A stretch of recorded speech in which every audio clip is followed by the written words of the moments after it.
Flashy girl from Flushing, the nanny named Fran. Oh, Mr. Sheffield. Miss Fine.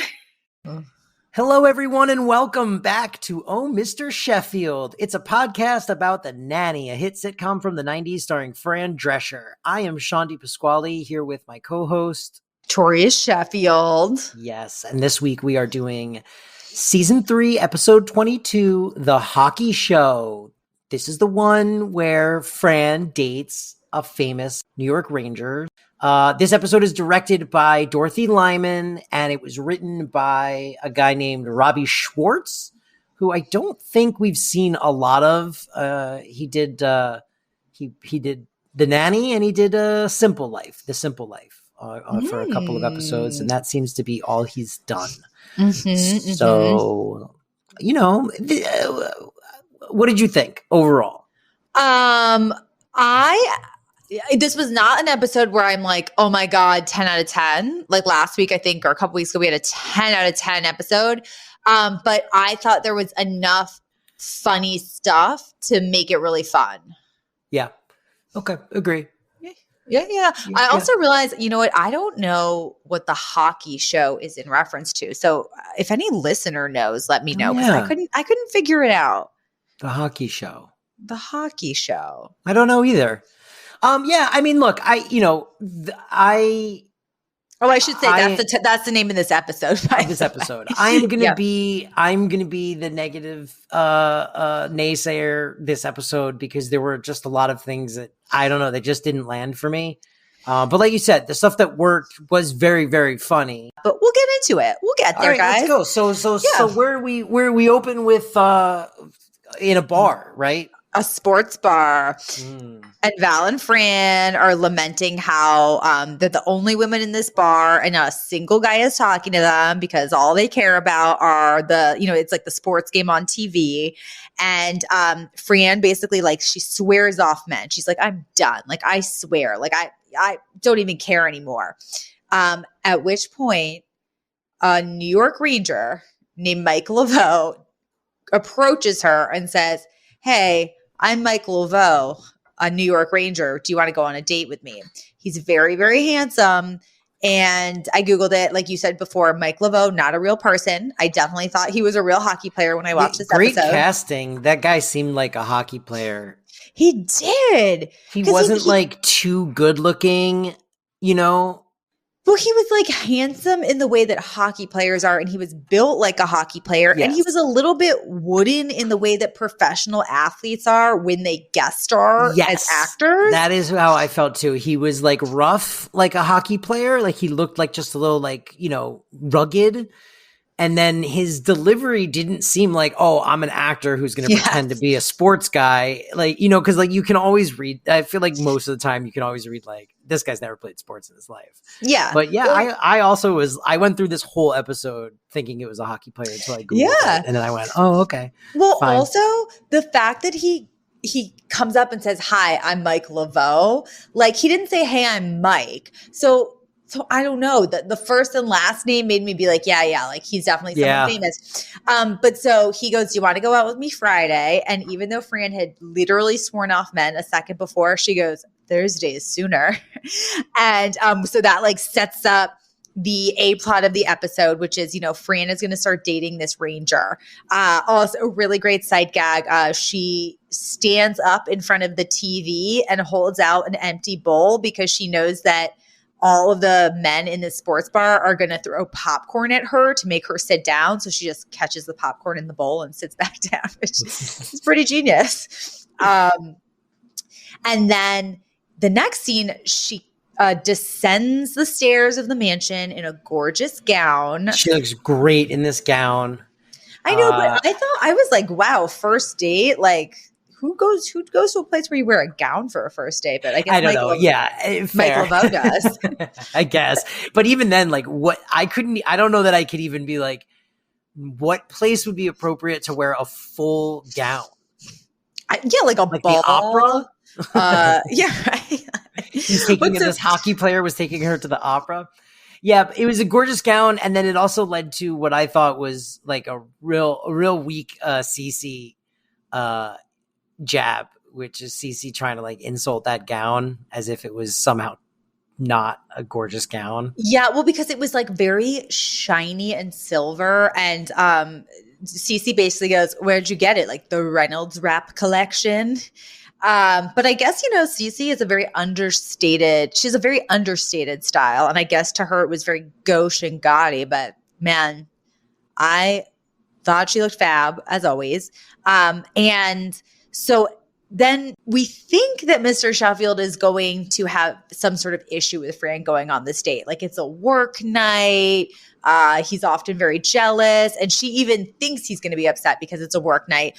But it turns out Mr. Sheffield is completely giddy that she is going on a date with Mike Laveau because he is like a super fan and he's really into hockey. And you had actually said you thought this was sort of lame sauce because you felt like I was just about to say I this felt like what your criticism sometimes is, which is like stuff just happening so that like so that there's conflict, and like I mean. Forget the random like professional hockey player who shows up in the bar in the very beginning and just out of nowhere asks her on a date. Like, okay, let's give them that, right? That's like to set up the episode. But then like all of a sudden, like Maxwell Sheffield is like a huge American hockey fan, and it feels like, what? Since when? He's never mentioned hockey once. He's never mentioned sports once. He's never been like, hey, Brighton, let's go to see a hockey game or anything. So like the level of importance to him felt very, very manufactured here. Although it did lead to like my favorite part of the episode, which is I love the idea of Maxwell Sheffield trying to like mask up and being like, hey, my name is Max Sheffield. And like, I like wings and pizza, dude. It's like, that was very, very, very funny to me. So I didn't mind it, only in that, we've seen him do like family baseball with the kids. It's not like so out of left field to me that he would have gotten really into a sport that's really big in the city that he lives in. It wasn't like red flag to me. And then it did just lead to so many hilarious Mr. Sheffield moments in this episode. And it really brought out the stuff that I find the most hilarious with him, which is usually when he's at his pettiest and most childlike. So I was but not like, turned off. I wonder if you were going to do this episode, it's like, wouldn't it have been just as easy, especially if you're not going to use a real hockey player, wouldn't it have been just as easy to have her get asked out by a soccer player and have Mr. Sheffield be like, oh my God, like I know everything about this. And like, cause whether or not she was into the sport didn't even really matter for the purpose of the episode. You could have done all of the same exact things and had it be a sport that was maybe more believable, that he would have been like, oh my God, this is so important to me. Hockey just didn't land for me. I'm Googling ice hockey England because I have no idea if it's a big sport. It's not. You don't even have to Google it. It's not. If he was from Canada, this would be a whole different conversation. Well, okay. So for the sake of the show, Mr. Sheffield is like over the moon, and he's literally like, he called the house earlier and I spoke to him and he called me pal. And the doorbell rings and like Mr. Sheffield and Brighton and Niles all clamor to the door because they all want to get us, they all want to see Mike Laveau. And then Elizabeth Taylor was at this house a week ago. That's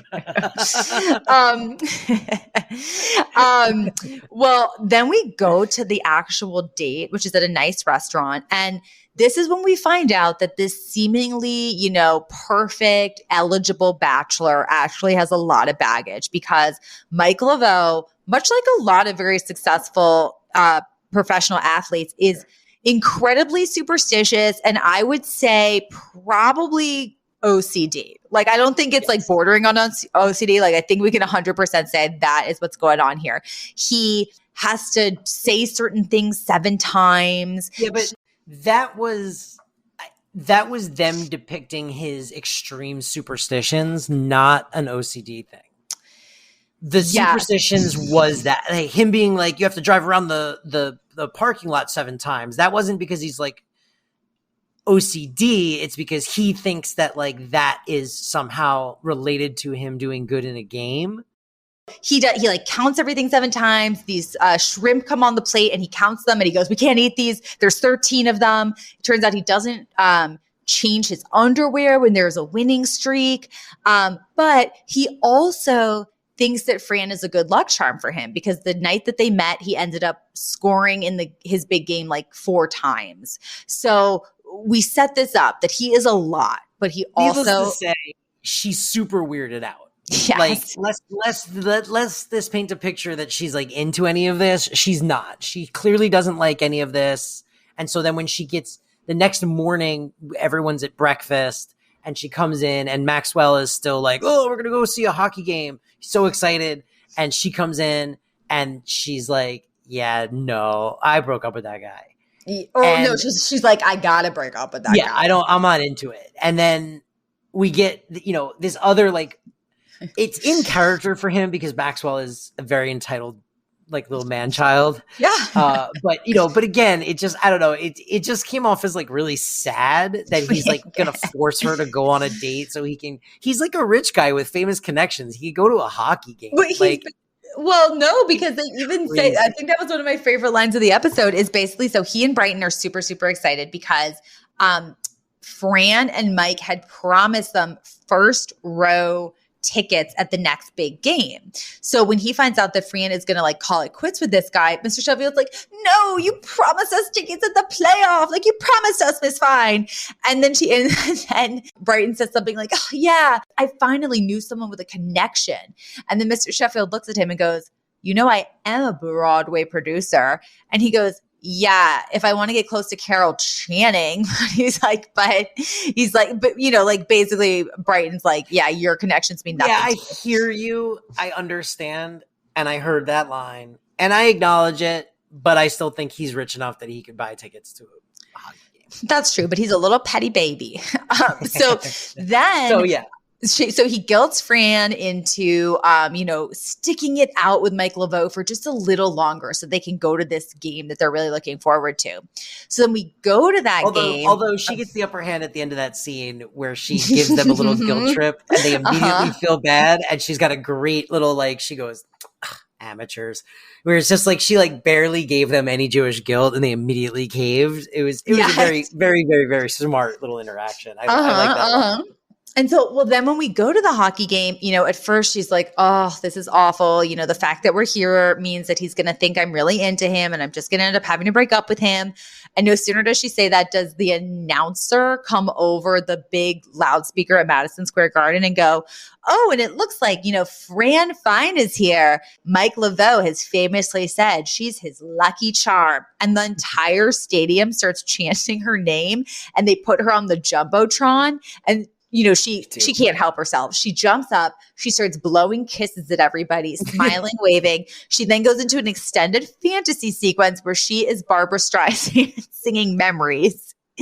It was one of those it's so moments, funny. Yeah, where we're getting more and more in this season where it's truly an extended fantasy sequence. The face that she's making when she's Barbara Streisand with the crossed eyes and stuff, it was so over the top, but I thought it was really funny. I understand how at the time people were like, this show got weird, but I don't know, it's very funny. Oh yeah. And she did a great impression of Barbara too. Yeah. The other thing that I'll just call out that I loved about this scene is that at the beginning, when they first are sitting down, Mr. Sheffield goes, oh, look, Mike's waving at us. And then he waves. And then he goes, oh, and he blew me a kiss. All right. And then he blows a kiss back. And Fran's like, I'm pretty sure that's for me. And then when they put Fran on the Jumbotron, she goes, ooh, good luck. She's like, good luck, Mike. From Sexy Legs, because that's his little nickname for her. And then Mr. Sheffield elbows his way into the shot and goes, and pal. And pal. Yeah, he's so pleased with his nickname. But so desperate. It's sad. She's there and everyone loves her because she's this famous guy's good luck charm. But We then cut to later in the game, and the Rangers are losing very badly. And Mike skates over to where Fran is sitting, and he's like, Fran, it's like I'm jinxed. I mean, and he's like, did you drive around the parking lot 7 times, like I said? And she's like, yeah. And he's like, did you do this? Did you do that? And she's like, yeah. And he's like, well, I don't know what it could be. And then he looks down and sees that she's wearing red shoes. And he's like, oh my God, red shoes. Those are bad lucks. And he's like, you're a jinx. And like everyone hears this, and then they all start chanting jinx, jinx, jinx, and they start the whole stadium turns on her. Yes, and she starts getting dragged out by security, and you realize even Mr. Sheffield is chanting jinx. Which, again, I just love this version of him. He's such a pathetic weasel. But so she gets dragged out, and literally the next day, the front page of the sports section just has a photo of her and the word jinx across it. And all of New York City essentially hates her now. And even her mother is there, and Sylvia really calmly looks at her in the kitchen and goes, oh, don't worry, sweetie. Nobody thinks you're a jinx. And she's like, wow, Ma, like you're taking this pretty well, considering I just got publicly dumped by the most eligible bachelor in New York City. And then Sylvia goes, it's because I'm heavily sedated. And she just picks up her bag and walks out, which was just like, it was so funny. Oh, it was so good. This was like, I literally in my notes I wrote Sylvia scene saved this episode, because there's something just, she's such a good actress, because like you could have very easily played this like heavily sedated, like literally, and instead she's just kind of chill, and it makes it so much funnier when she's like, oh, I'm heavily sedated, and then she just kind of walks out. I really thought this was so freaking funny. It was so, and that was really funny. And then I think that was probably like my second favorite joke of the episode, because then it leads right into my absolute favorite joke, which was, Hey, it's Kaylee Cuoco for Priceline. Ready to go to your happy place for a happy price? Well, why didn't you say so? Just download the Priceline app right now and save up to 60% on hotels. So whether it's Cousin Kevin's Kazoo Concert in Kansas City, go Kevin, or Becky's Bachelorette Bash in Bermuda, you never have to miss a trip ever again. So download the Priceline app today. Your savings are waiting. Go to your happy place for a happy price. Go to your happy price, Priceline. Fran is like bemoaning the whole situation, and Mr. Sheffield walks in. He's like, oh, Miss Fine, like nobody really cares. And she's like, nobody cares. People are literally throwing eggs at our front door. At which point Cece walks in covered in eggs, like literally like, oh, it was so gross. And she grabs a towel and storms out. And just as she storms out, the side kitchen door swings open and Niles walks in holding an egg carton, which I was not expecting it. No, me neither. And the look on his face, because he got caught, red-handed by Mr. Sheffield. And Mr. Sheffield looks at him very sternly, and he just goes, what? Everyone was doing it. It would have been a funny gag just to see, just because like she's such a good sport, and it's fun to see her get covered in like goops. But the Niles thing was really great. That was another one where I was like, it's a good joke, man. I did not see it coming. I thought it was very funny. Although there was in the scene right before that, Gracie comes back from the doctor and she's like, my therapist doesn't want to see me anymore. And he's like, oh, that's great. And like the whole thing is to set up a joke where she's like, because she's mad at you, Dad, Oh no, but no. It's Mr. Sheffield's like, oh great. I'm mad at Fran. She's upset with Fran. Right. Yeah. But it's Mr. Sheffield goes, oh, sweetheart, that's great. You're cured. And I wrote, you're cured. I mean, that is 100% a older generation's take on mental health and therapy. It's so funny. It was so specifically dated to a time where like, yeah, I guess you would have even in the 90s been like, oh, they cured you of your whatever weird mental problem you have, little girl. And it's like, My mom legitimately, when, she refuses to ever even consider talking to someone, she'll specifically cite the reason that well, so-and-so has been in therapy for years and it can't work if they're, doing it for so long. And it's funny. Literally fundamentally misunderstanding yeah. all of it. Yeah. All right. Sorry, I didn't mean to derail us too much. So we go back to basically Fran is like, Mr. Sheffield, you need to go tell Mike Laveau to renounce this whole jinx thing because the city hates me and I can't live like this. So Mr. Sheffield's like, oh, okay, fine. So that's when we go back to the sports bar, and Mr. Sheffield goes there looking for Mike, and who he does find. But before he can, have this conversation, Mike's like, oh yeah, and here's my friend Rob, and it's Rob Greshner, who at this point, I guess I did realize Mike Laveau was not a real guy, because Rob Greshner gets a huge audience reaction, right?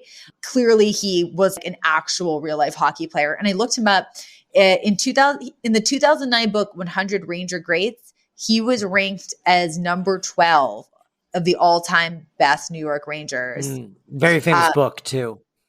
Is it? No, that's the joke. See, I have no idea. You were like, in the book 100 Ranger Greats. I'm like, oh, did they rank him? Oh, good.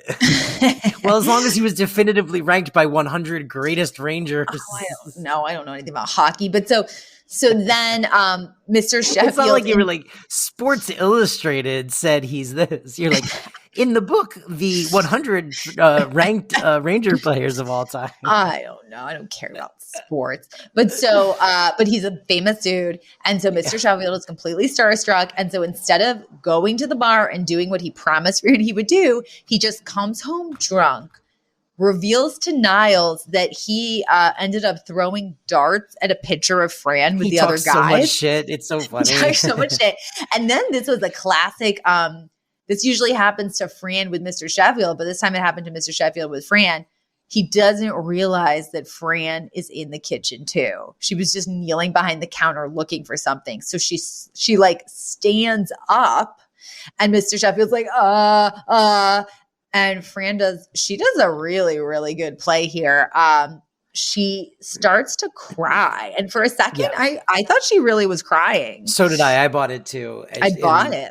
And he buys it, and then of course feels like immediately guilty and feels so bad, and then of course we get the he walks out, and she's like, sucker, again, she's like, sucker. Yeah, it was so good. So then we get like sort of the wrap up where she goes now to Mike. Yeah, she takes matters into her own hands, basically. Yeah, and he's in the locker room before a big game.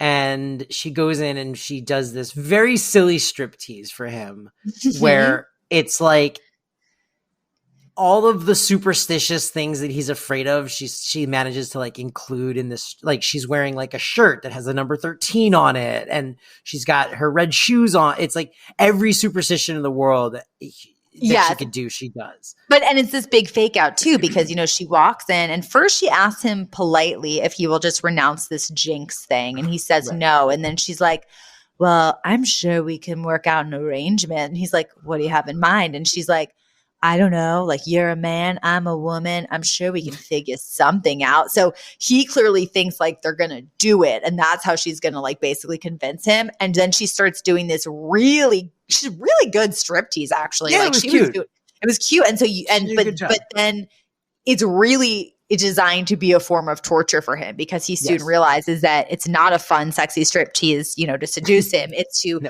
literally she's going to keep subjecting him to all of these bad luck charms until he promises to take it back publicly. She uses psychological torture, essentially, on this man. It's very funny. So then in the next scene, she walks into the Sheffield household, and they're all watching the big game on TV. And just as she walks in, the announcer's like, oh, this just in, Mike Laveau publicly takes back the fact that he said Fran Fine is a jinx, and he has issued an apology in which he states she's beautiful, intelligent, and 26 years old.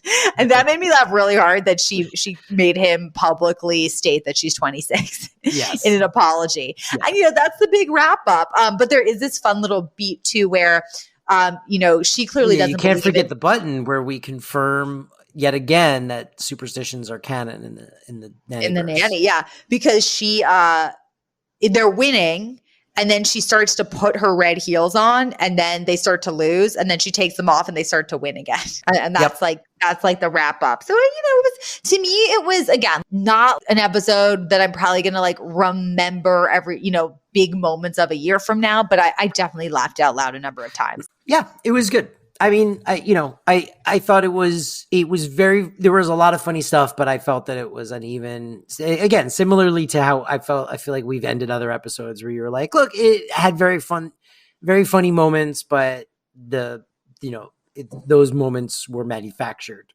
more so than we've seen in some episodes where it just happens naturally. Mm-hmm. But that's neither here nor there, because now it's time to get into our favorite lines when we go to segments. I said it first. You did. And you said it better. All right.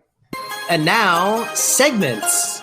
So, segments. Yeah, no, I think we should move on to segments. We can move on to our segments. And now, segments. Segments with Sean and Toria.